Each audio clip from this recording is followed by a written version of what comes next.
Warahmatullahi wabarakatuh. Halo teman-teman semuanya, kami dari kelompok 6 semantik akan membahas tentang batasan dan bentuk kata, hubungan antar makna denotif dan antar makna leksikal, jaringan makna, homonim, polisemi, meronimi, sinonim, dan kesinoniman. Kemunculan sinonim, perbedaan antar makna sinonim, antonim, dan permasalahannya, serta netralisasi, superordinat, dan hipermini. Baik, kelompok kami terdiri dari 3 orang. Yang pertama ada Sinta Lestari, yang kedua ada Zeni Rahma, yang ketiga ada Silvi Aldira Fianti. Pembahasan yang akan kami bahas yang pertama itu adalah batasan kata, lalu ada hubungan antar makna denotif atau antar makna leksikal, hubungan antar makna, jaringan makna, homonim, polisemi, meronimi, sinonim, kesinoniman, kemunculan sinonim, perbedaan antar makna sinonim, antonim dan permasalahannya, netralisasi, superordinat, dan hipermini. Yang pertama saya akan menjelaskan mengenai batasan kata. Makna kata atau makna leksikal semantik. Bloomfield dalam Muhajir tahun 2017, kata adalah bentuk bebas terkecil mengandung makna lengkapnya bentuk bebas yang seluruhnya terdiri dari 2 kata atau lebih bebas lebih sedikit. Terus ada makna leksikal dan gramatikal. Grus dalam Muhajirin menyatakan seluruh kosakata dalam bahasa dapat digolongkan menurut arti atau fungsinya menjadi 2. Yang pertama kata isi atau leksikal, dan yang kedua itu adalah kata gramatikal. Selanjutnya, makna leksikal. Makna leksikal sendiri merupakan makna yang berkaitan dengan leksikon seperti yang termuat dalam kamus. Misalnya, gergaji. Gergaji adalah lempengan besi, salah satu sisinya bergerigi dan digunakan untuk memotong gergaji. Dan gergaji sendiri adalah sebuah leksikon lempengan besi yang salah satu sisinya bergerigi dan digunakan untuk memotong, atau sama dengan makna leksikalnya. Kata-kata yang memiliki makna leksikal adalah kata-kata yang memiliki makna sendiri tanpa dibantu oleh leksikon lain. Lalu selanjutnya ada makna gramatikal. Makna gramatikal sendiri adalah makna yang terjadi dalam struktur atau susunan unsur-unsur bahasa. Unsur bahasa yang dimiliki makna gramatikal ini terdiri atas kata tugas, afiks, dan diantaranya ada sebab dan karena, akan, sedang, tetapi, walau, di, ke, yang, ber, di, misalnya. Kata dengan tidak memiliki makna apa-apa, akan tetapi bila kata itu berada dalam struktur yang lebih besar, kata itu memiliki makna, namanya makna gramatikal atau makna struktur. Yang selanjutnya adalah kata leksikal dan kata tugas. Berdasarkan maknanya, dalam membagi kata ke dalam 2 kelompok. Yang pertama ada kata leksikal dan kata tugas. Singkatnya, kelompok kata yang pertama adalah kata-kata yang mengandung makna leksikal seperti air, bumi, kecil. Sedangkan yang kedua sering disebut kata kecil seperti sandang atau artikel itu di sebuah preposisi seperti di dan untuk, yang juga disebutnya kata tua. Yang ketiga adalah kata isi dan fungtor. Hockett membagi kata menjadi 2. Yang pertama kata isi dan kata penyulih atau kata fungsi dengan sebutan fungtor. Dalam fungtor itu terdapat dalam sekurang-kurangnya tiga tipe fungtor, baik kata yang disebut bentuk fungtor, terikat, maupun bentuk bebasnya. Selanjutnya ada kata isi dan gramatikal. Kata isi dan gramatikal membagi kata-kata menjadi konten dan kata-kata bahasa. Pertama kata isi atau kata penuh berupa nomina, adjektiva, verba, adverbia.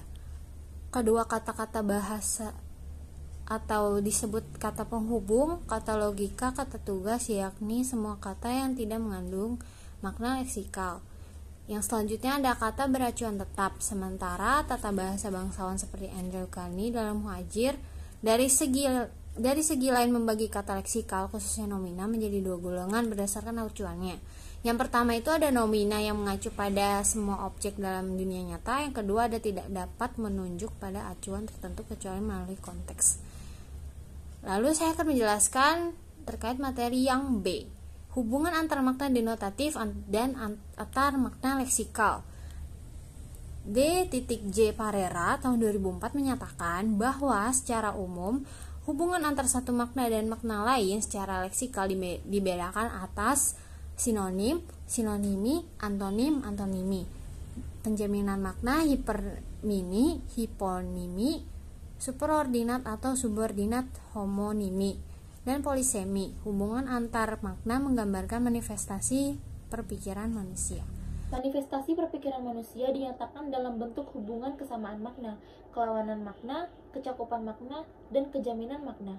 Manusia berbahasa berarti manusia hendak mengungkapkan pikiran, perasaan, dan sikap. Dengan bahasa dan berbahasa, kebudayaan manusia berkembang. Pewarisan kebudayaan dilakukan lewat pewarisan bahasa yang bermakna. Kemudian hubungan antar makna. Sid dalam Muhajir tahun 2017 mengatakan semantik leksikal secara tradisional biasanya diartikan sebagai A, bagian yang menjelaskan makna setiap kata dalam suatu bahasa, dan B, bagaimana menafsirkan makna dalam sebuah bahasa. Keterangan A dan B mengikuti pendirian para tata bahasawan strukturalisme bertalian dengan pendiriannya, bahwa makna dalam sebuah bahasa saling berhubungan. Sebagai contoh adanya hubungan makna antar kata itu di sini dapat dikemukakan contoh kata ibu dalam kalimat sederhana berikut. Saya baru saja melihat ibu. Kemudian jaringan makna.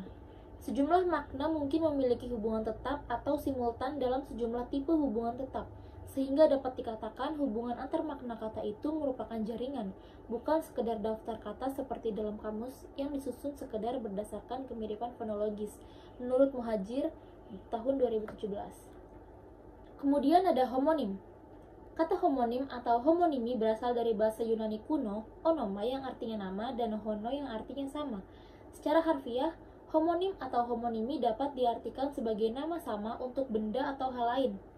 Secara semantik, Firhar dalam bukunya Abdul Khair 2019 memberi definisi homonimi sebagai ungkapan berupa kata, frasa, atau kalimat yang bentuknya sama dengan ungkapan lain, tetapi maknanya tidak sama. Umpamanya antara kata pacar yang berarti inai dan pacar yang berarti kekasih, antara kata bisa yang berarti racun ular dan kata bisa yang berarti sanggup, dapat, atau mampu.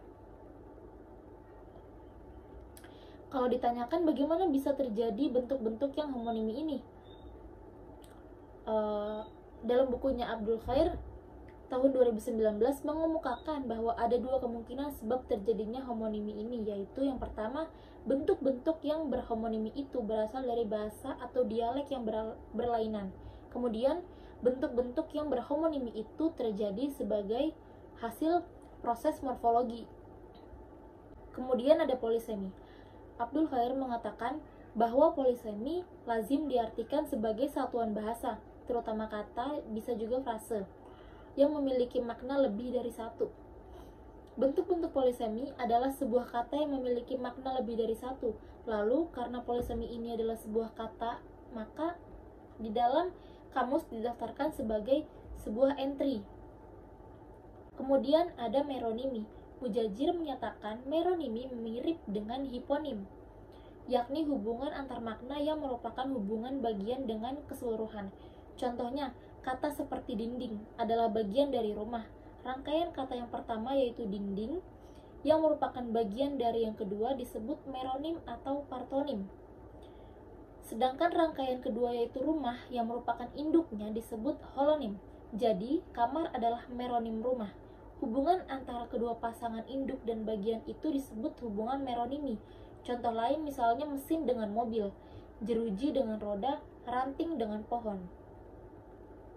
Ketidakmungkinan kita untuk menukar sebuah kata dengan kata lain yang bersinonim adalah banyak sebabnya. Antara lain karena yang pertama ada faktor waktu, yang kedua ada faktor daerah atau tempat, yang ketiga ada faktor sosial, yang keempat ada faktor kegiatan, dan yang terakhir ada faktor nuansa makna. Slide selanjutnya ada kemunculan sinonim. Parera 2004.264 mengungkapkan bahwa seorang penganalisis dan penulis tentang sinonim memerlukan pengetahuan yang mendalam dan menyeluruh tentang sejarah perkembangan makna kata. definisi makna, penggunaan makna kata oleh para pengarang sastra, pemilihan makna kata, para pengarang yang kurang memahami makna kata, asosiasi-asosiasi makna dalam arah konotasi dan metafora, implikasi-implikasi dalam pemilihan makna kata, dan kontak antar bahasa yang serumpun dan antar bahasa yang tidak serumpun.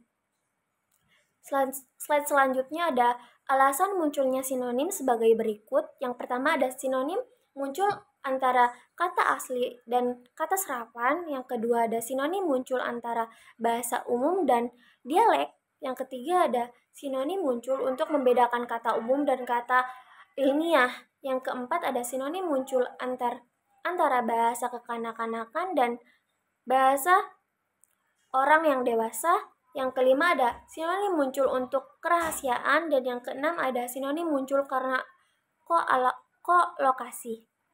Slide selanjutnya ada perbedaan antara makna dan sinonim. DJ Parera 2004.264 menyatakan sinonim antar kata adalah makna denotasi atau makna kognitif kata-kata yang diterima sebagai sinonim yang muncul antara kata asli dan serapan, antara kata berdasarkan koleksi dan sinonimtar. Dialek dan bahasa umum tidak perlu dibedakan atau dibatasi karena kemunculannya sebagai terjadi secara alami dan sebagian disengaja. DJ Parera 2004.267 mengungkapkan ada beberapa perbedaan yang tepat diidentifikasi antara kata-kata yang bersinonim. Slide selanjutnya ada antonimi dan permasalahannya. DJ Parera 2004.270 mengungkapkan masalah antonimi menjadi satu pokok telaah dan studi yang menarik. Dibandingkan dengan telaah dengan sinonimi, pembahasan dan telaah antonimi kurang mendapat tempat yang wajar. Lebih banyak muncul kamus tentang sinonimi daripada antonimi.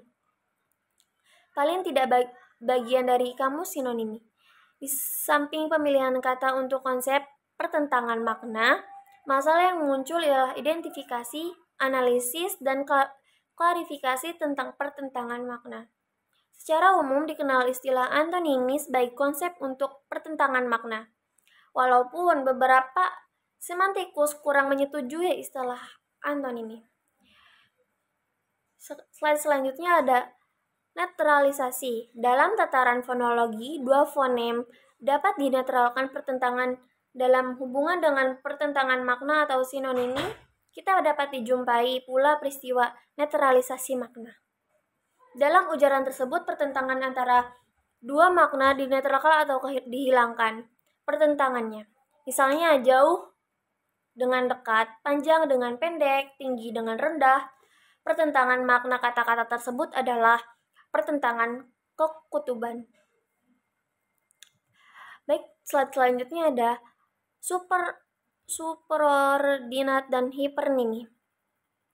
DJ Parera 2004.280 mengungkapkan bahwa dalam hubungan makna antar kata, kita dapat mencatat fakta bahwa ada kata yang memiliki makna yang merangkum makna yang lebih luas dalam satu kelompok makna kata.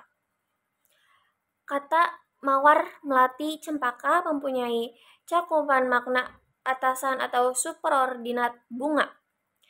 Kelingking, telunjuk memiliki makna atasan atau superordinat jari manusia, disebut juga hiponimi. Pertanyaannya yang pertama ada, apa itu polisemi? Jelaskan dan berikan contoh kata-kata yang memiliki makna polisemi. Yang kedua ada, apa yang dimaksud dengan sinonim? Berikan contoh kata-kata yang memiliki sinonim dan jelaskan perbedaan antara makna kata tersebut. Yang ketiga ada, apa itu netralisasi? Jelaskan dengan contoh kata-kata yang mengalami netralisasi dalam penggunaannya. Yang keempat, dan yang terakhir, apa yang dimaksud dengan hubungan makna antar kata? Berikan contoh kata-kata yang memiliki hubungan makna antar kata dan jelaskan hubungan tersebut. Cukup sekian presentasi dari kelompok kami, kurang dan lebihnya mohon maaf. Wassalamualaikum warahmatullahi wabarakatuh.